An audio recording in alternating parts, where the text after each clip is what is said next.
National Treasury Cabinet Secretary Njuguna Ndungu now says the 3.6 trillion Kenyan shillings budget is not too ambitious and that it is achievable. This follows criticism by the opposition that President William Ruto's Kenya Kwanza administration was overambitious and unrealistic considering the hard economic times in the country. So if our analysis showed that growth in next year will be negative, then we cannot be sure about the revenue that we are raising. But we are now sure about the growth trajectory. And if we continue with that growth trajectory, we are talking about economic vibrancy. And so it means that we are going to generate the resources that we actually need, the tax resources that we actually need. So tell your friend who says that it is ambitious, we started with the growth. If next year the growth is not 5.8%, it's 10%, we will also change our targets. So we start from estimating and analyzing what is the growth prospects. The CS saying the economic activities across the country had shown significant recovery, especially after the aftermath of the corona period. Our analysis and projections are showing that the economic recovery will be coming soon. That's why we start with showing what is the growth trajectory.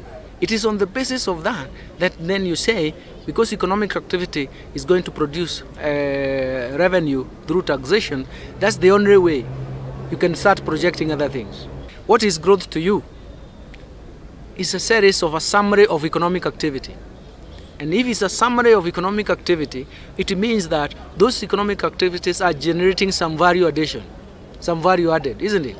And so they are taxable. On the public debt, the CS noted that the government is keen to reduce borrowing, both foreign and domestic. A debt level cannot be a measure of development because it all depends on what you do with the debt. Let's not confuse two things which are they are not moving target, but they are not conclusive.